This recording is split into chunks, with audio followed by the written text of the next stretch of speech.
We thought it was no good just singing about trusting him. We really had to do it. And I did the timing. You know, you will never leave me. Blonk. Anyway, we do have an ongoing glitch in our system, and that is what it looks like. And sometimes it happens before you all arrive, and we're able to sort out some of that, but it's now decided to do it in the middle of a service. So we'll see how we go, whether you get to see all of my slides, whether we get to have all the words come up for the next hymn. But this is the final week on How Do I Love My Neighbour. Next week is Romans.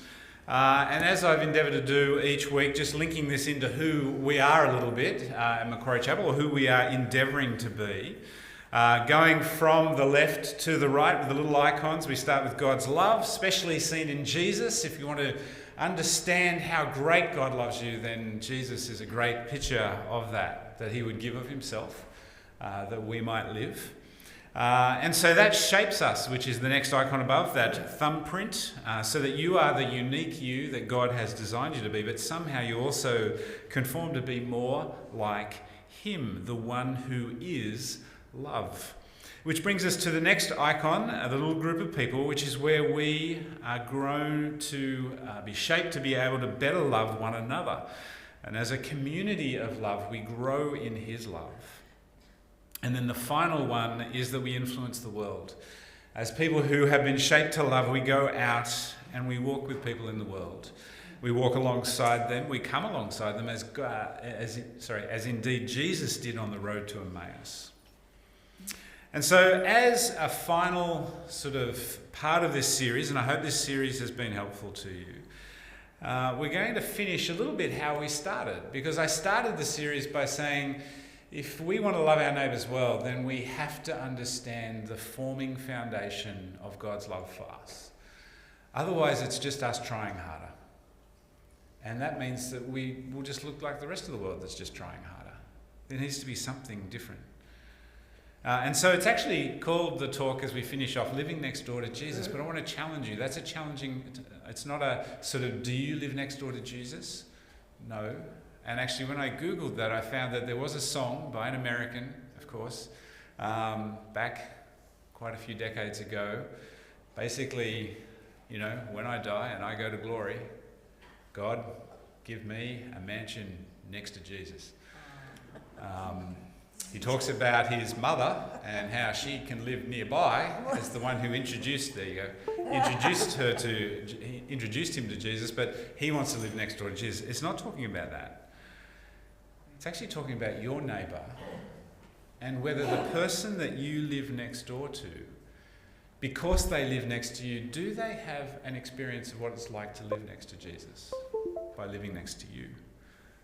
Are you somebody who's been shaped to look like and live like Jesus? So, I want you to imagine for a moment what it is like to live next to Jesus. And I've got a little thing that it's been written about what it might be like to live next door to Jesus. Now I'm going to read it to you. It was going to come up on the screen, but hey, we'll just we'll deal with what we've got. I don't know why, but I just clicked to go on. I shouldn't do that. So living next door to Jesus, this is what it says. Living next door to Jesus would be an experience like no other. Imagine waking up every morning to a neighbour whose presence radiates peace, kindness and humility. His door would always be open, welcoming you with a warm smile and genuine interest in your well-being. And whenever you're in need, he'd be the first to lend a hand, not out of obligation, but out of a deep, unshakable love. Disputes in the neighbourhood would quickly dissolve under his influence as he gently guides everyone forward towards understanding and forgiveness. Children would flock to him, drawn by his joyful spirit and the way he sees and values them. If you're ever feeling lost, discouraged, or overwhelmed, a simple conversation with Jesus would leave you feeling heard, understood, and renewed. He'd know when to listen, when to speak, and when to simply sit in the silence with you, allowing his presence to speak volumes. Living next to Jesus would be transformative. His very nature would encourage you to be more compassionate, patient, and selfless, simply by witnessing how he loves and serves others so effortlessly.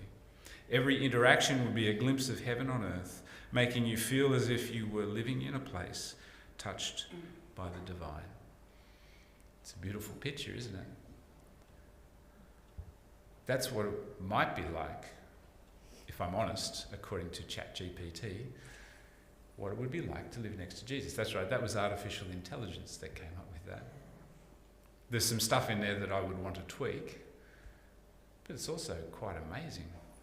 Artificial intelligence has a pretty good picture of what it might be like to live next door to Jesus. It's interesting, isn't it?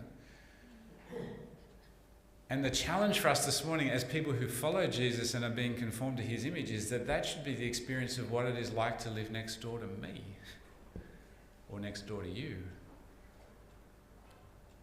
Now, I'm a bit challenged by that because the last person who lived next door to me is now in care. But it's a challenge I just want to sit with for a moment for us.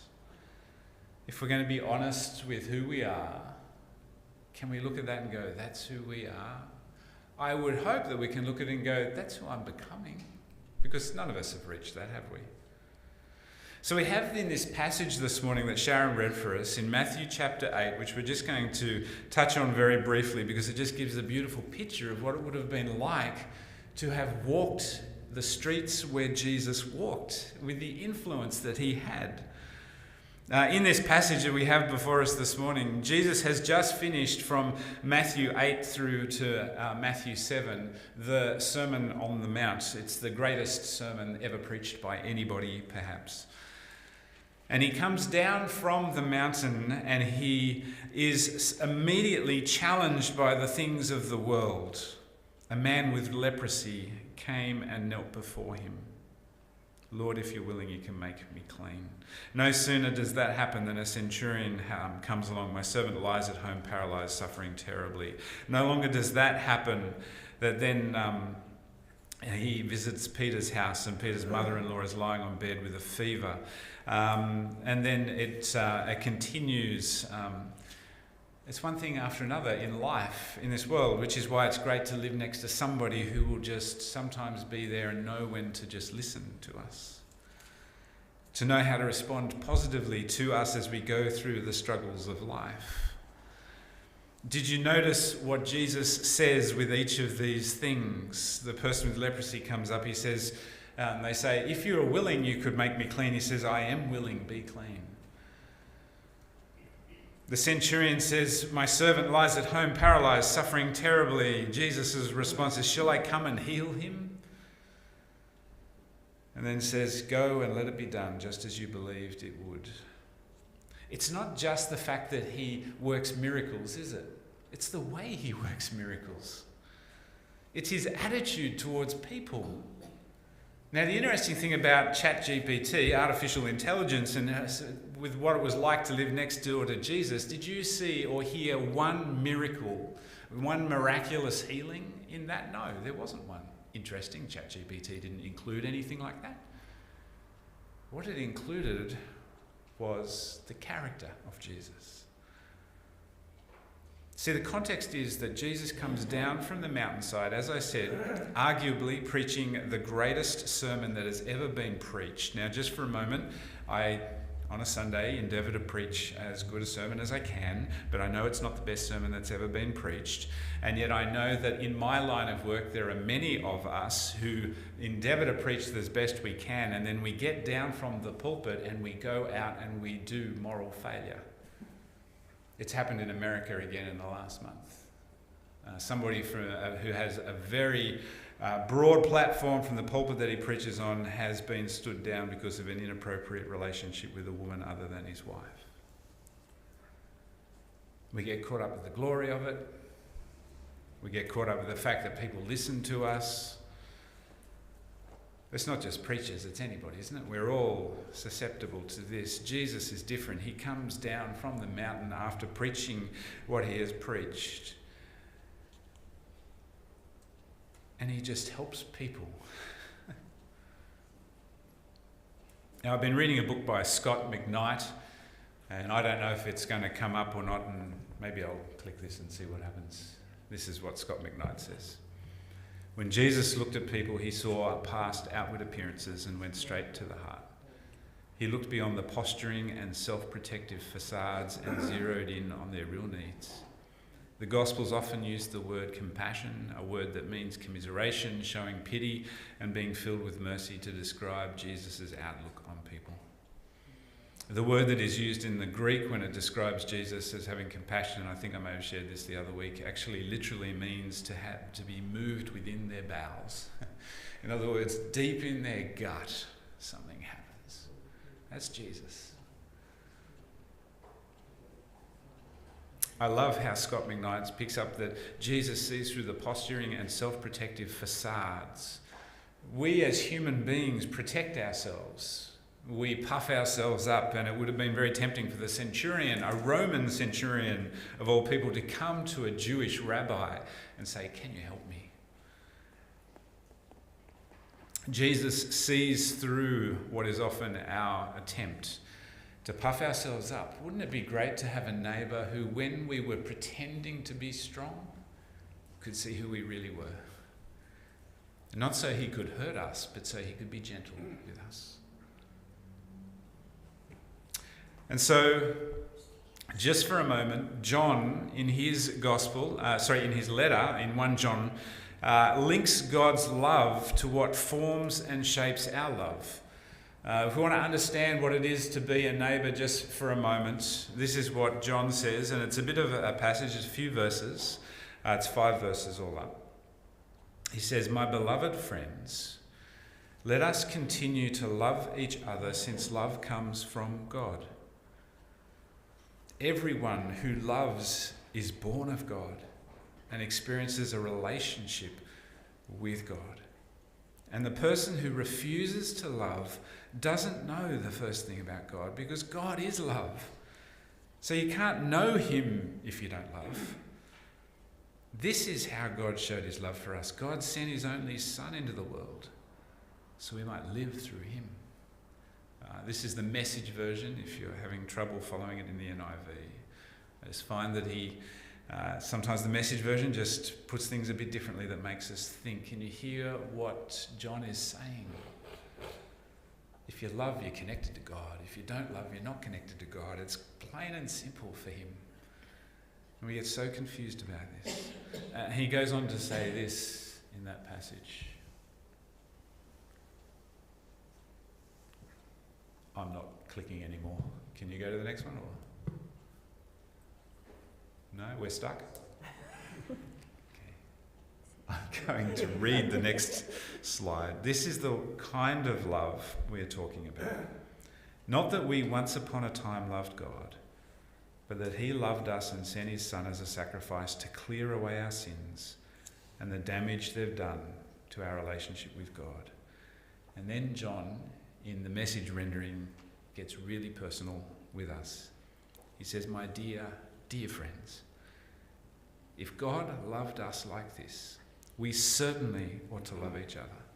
No one has seen God ever, but if we love one another, God dwells deeply within us, and his love becomes complete in us, perfect love." So John wants to link our ability to be a neighbour, the sort of neighbour that Jesus would be, to knowing God. That's at the very heart of it, and that's where we started the series, and it's where we need to finish the series. And if you want to say to me, "Dave, we know this, can you stop?" I want to say no. We need to be reminded again. We've looked at a number of things over this series. We've looked at how it is that we might better forgive, how it is that we might better listen, how it is that we might better have intentional conversations. We've looked at a whole lot of how-tos, but underneath all of those how-tos is this reality that we need to be linked to God. Now Jesus, not just John, but Jesus links our ability to love directly to being intimately connected to him. In John 15:5, and this is the Message version again, just to make it a bit different for us, says, "I am the vine, you are the branches. When you're joined with me and I with you, the relation intimate and organic, the harvest is sure to be abundant. Separated, you can't produce a thing. Notice that when you are joined, so usually it just says when you abide in me, but what Eugene Peterson with the Message is trying to really emphasize is that abiding is there's a deep, intimate and organic part of that we often miss. When we have that intimate and organic relationship with Christ, then the harvest is sure to be abundant.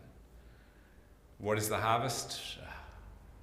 Love is a thing. We've looked at the quote from Peter Scazzero before. Fits for us today. A genuine relationship with God results in mercy that makes us softer towards others, not a morality that makes us both harder and superior.